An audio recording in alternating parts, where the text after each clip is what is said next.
Hey guys, John DeBella with Operation Home Shores. We're down here at the guide house, the Saltwater Specialist Guide House with Captain Branden. Why don't you tell us a little bit about what you guys do, Branden? Well, what we do is we actually have people, we'll bring groups in, and we fish people for 3 to 7 days, put them up in the house, we pick them up at the airport.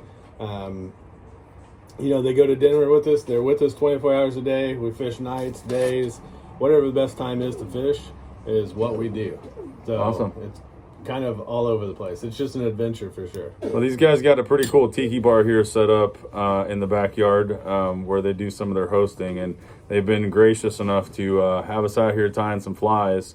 Today we have a very magical ingredient for this fly recipe. I don't know if you guys can see this mess, but keeping with the Christmas season, these are actually polar bear pubes. No, just kidding. It's actually this is yak. It's actually really, really soft, kind of angel soft fibers. You've seen us tie some flies with yak before, I think with synthetic yak. This is actually real yak. I'm going to pass a chunk of this off to Branden if you want to hold on to that. You guys have been gracious enough to host us out here, and I got to tell you, man, you guys got a pretty cool facility going on, man. Thank you very much. We worked really hard to get it where it's at. And it's just a good time. Yeah, it is. It really is a good time, especially out back here at the Tiki bar. So we're going to go ahead and tie a fly here. I've got an Umpqua X series, the BN5X. It's a pretty stout hook. You've heard us talk about them before for different flies. This fly is a little bit different. This is for casting over kind of sandy bottom at some of these fish that are under the mangroves.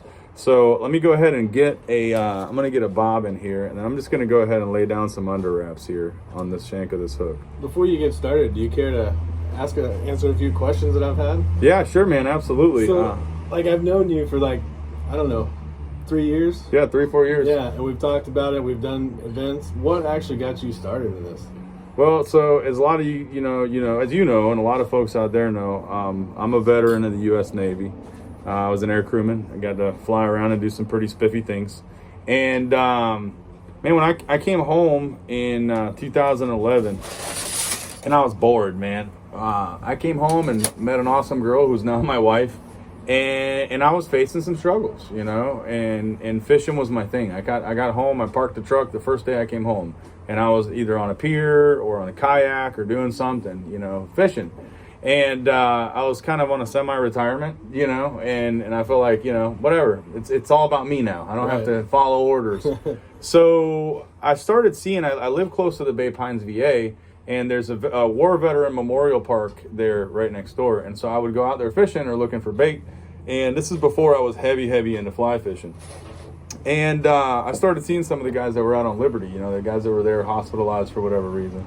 And we got to talking, and they saw me fishing, and they wanted to talk, and they wanted to find out more. So I started taking them out, Nice. all the time, just getting guys out to clear their head and all that. And I started meeting folks from other organizations, and realized that kind of through my own struggles, I had figured out something that was creative, cheap, and that actually helped people. Yeah, right? for sure. Getting started in fly fishing isn't necessarily all that cheap. No. It's not. But once you get there, and you got a vise, and you can tie flies and whatever, it doesn't take a whole lot of time to get started. Right. So that's kind of what our mission has become. We do some hog hunts and deer hunts and duck hunting and stuff like that. But really the meat and potatoes of what we do is this fly fishing. Nice. And it's all about just the gathering. Guys get to talking, they get to develop relationships and friendships. And the biggest thing for folks with post-traumatic stress or folks that are just kind of in a new civilian environment is building those relationships and building trust within people to kind of get their own network started. So it's helped out. I mean, you've seen it with some of our guys. You got to take out a few of our guys. And you benefit from, you start off with strangers and you end up, basically like family. Yeah. So back to the fly. Did you have anything else? No, right now. Okay, cool. Right on. Back to the fly. We're going to be using this yak, or these, as we call them, what do we call them? Polar bear pubes? Polar bear pubes. That's pretty awesome. So we're going to actually take a clump of this, and that's the first thing we're going to tie. This is going to make the kind of tail of our fly. I'm going to pass this off to you here now that I've already cut it, if you don't mind stashing it off to the side. So this stuff's really long and really super wispy. We're actually not going to tie a super long fly with this. Okay. So what I like to do is I like to measure it up on my hook and get a good little tail that isn't kind of too long, so to speak. And I'll show you guys a trick at kind of breaking this stuff off and making it even. We want to kind of find a spot more towards like the tubby end, if you will. Okay, and it doesn't matter the length here, and I'll show you exactly why when it's all tied in. So I like to leave it nice and long. I measure up where I feel like I want to tie it off. I don't want it too bulky, and I go ahead and grab the wrong scissors.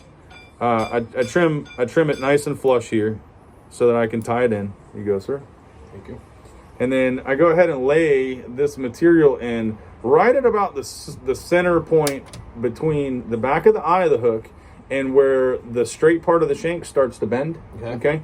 And I'll go ahead and lay that right on top, leaving myself a nice little gap to build the head. And I'll do 3 or 4 nice little loose wraps, and you know, whatever you think is best for your situation. But I like to do a couple of loose wraps and then just kind of start getting tighter and tighter as I work my way back. Okay, and then I'll just kind of secure that in place, clean it up a little bit, and it is kind of bulky. Super simple fly. So I'm gonna come back, and I like to use like a pair of a whip finish tool, and I like to use that for a length. So I'll place that here, okay, and I get that kind of right where I want it. And then actually I pinch this fiber, I spread it out, and I pinch it between my thumb and forefinger, and I break it off like that, so it doesn't have a clean cut, and it can still build a little bit of a So no straight fibers then? Yeah, no straight fibers. So you kind of taper back to a tail. And when you're done, you can even take some of those fibers and you can kind of break them off. I learned this trick actually tying flies with craft fur. And I kept having to trim them back here. And I was just kind of learning how to tie flies. And then old guy at a fly shop was like, no, dude, you're doing that all wrong. If you just pinch them, you spread the fibers out and you pinch them, you can just kind of break them off. They're super thin. And so I didn't quite know how I was going to do this just now, to be honest with you. I'm probably winging things I shouldn't be winging, but it broke off nice and clean. Perfect. You know what I mean? And gives you a nice little bit of body. Again, this is one of those flies that you can tie it as long as you want, you know, and if it ends up being too long and you need to match the hatch, you can always trim away, but it's kind of hard to tie more back on when you're on a boat. Yeah, and that's what I do a lot of, is I'll tie with a lot of craft fur, and I'll tie them bulky, and then if I'm on the water and need to make it thinner, it's super easy to make them thin. Yeah, you can just go in there and trim some stuff out. That's it. And sometimes you get lucky and get a toothy critter like a trout or something, and they'll rip off a bunch of fibers for you. So the second and last material that we're going to use in this fly, actually there is another material that I want to use, and I don't know where it went. This is tinsel. Okay, there's a roll of it sitting here on the table somewhere. It's right, I believe it's either right there. Yep, it is tinsel. So I like to tie in a piece of tinsel now, but between the tail and the head. So before I tie in the head, and I'll just take that tinsel and make sure I get a nice straight piece. If I got a little curly cue, I'll go ahead and cut that part off. And I only want it like a little bit past like the shank of the hook. Okay, so as you can see, what I'm doing here is I'm giving like maybe an inch past the back, and I'll tie one piece in just with a couple of loose wraps, and I'll trim off the excess. And this is just like Mylar tinsel. You don't even have to buy it at a fly shop. You can buy it at Michael's or wherever. You got a sharper pair of scissors there handy? There we go. We got 20 pair around here, and only one of them is sharp. It's all good, man. It happens when you tie a whole shitload of flies all the time. We go through scissors pretty quick. We started buying those Fiskars, like little hand trimmers from Walmart. They're like $10 a pop, and we can buy a whole case at a discount. So I just buy a whole case, and as they wear out, I just trash them. Learned that from our boy Jake at from State Farm. You know who you are, Jake Lingus. Him and Ron were the ones that turned me on to that stuff. Back when we first started doing our little fly tying stuff, you know, it was at the height of us hanging out at Barfly, and when all the different little competitions and stuff were going on, like when the pig farm guys came down.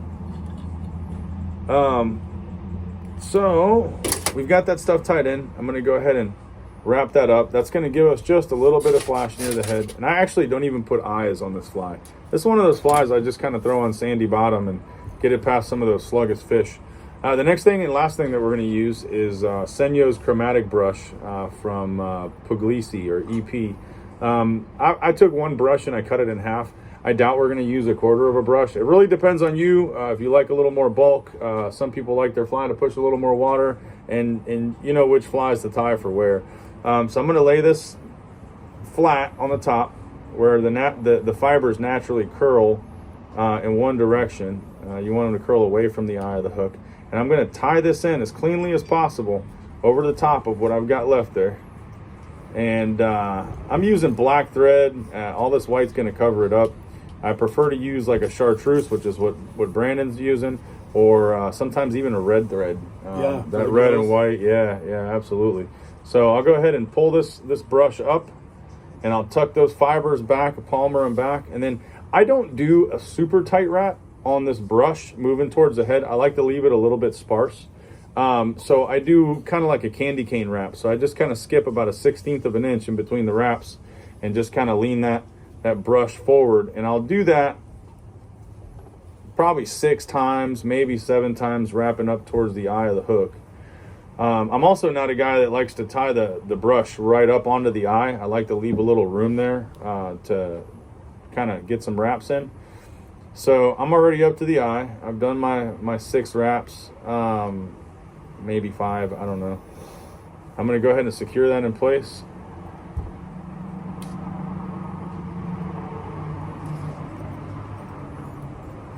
Get it nice and secured, and then I'm going to take a pair of these dull scissors down here, and I'm going to cut off. I actually keep a pair of dull scissors at my tying desk at home, just to cut off this wire and this brush in some of the tighter spaces, so I don't take up a whole bunch of material. And we'll get that little barb kind of tucked back there, and we'll go ahead and wrap. Get a nice little thread head on this fly, and man, this looks like a super sweet snook fly. That's a super cool fly. Super sweet snook fly. If you want to put eyes on stuff like this, you can. You know, a lot of times I don't. The eyes are really there to kind of sell the fishermen. What the fish really like is the silhouette, but you and I both know that. Yeah. We've been doing this shit for way too long, man. So I'm going to go ahead and cut this off. So I know that, like, you get money from for this charity you have, right events you have. What do you do with that money?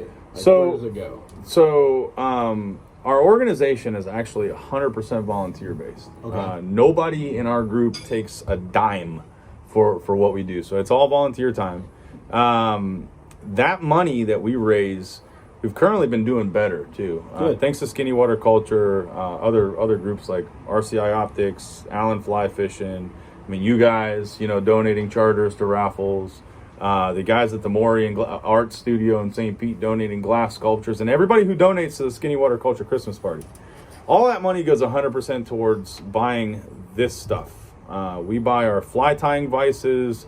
That stuff helps develop our infrastructure. Things that veterans can use or first responders can use when they come out to our events. We don't really spend the money on services. So all of our guides and folks that come out and take our guys fishing, including myself, we don't expect payment for it. Right? It's all donated time. And that's kind of what makes it special, because our team is comprised of people who want to be here serving this mission. Right. No, that makes sense. So all of our money goes and gets put in a bank account. We all got to vote on what it gets spent on, some of it goes to refurbishing some of our fly gear and whatnot. But Allen Fly Fishing's been great, and we've got some other manufacturers that we've been working with that really have done a great job at providing us gear and material at below what their cost is. Oh wow, that's awesome. So we've always got hooks, we've always got fly tying materials. Our vices are top shelf. We've got great gear, that we have the ability to replace. That's another good thing. Yeah, for sure. Allen Fly Fishing hooks us up with fly fishing gear that has a lifetime warranty on it. Wow. So we get fly fishing gear come in for our veterans to use. It breaks, and we ship it back and say, hey guys, and so we've always got stuff flowing in.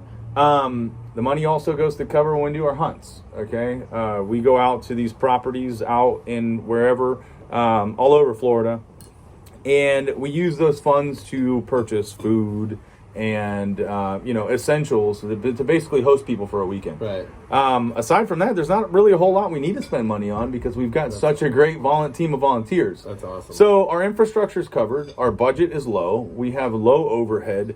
And that helps us kind of focus our energy into not so much fundraising all year, right, but to stay active with our vets in fly tying, fly casting, going out fishing, planning these hog hunts and stuff like that for the ones that qualify, doing range days and stuff like that for those who are kind of safe to go out there and do that.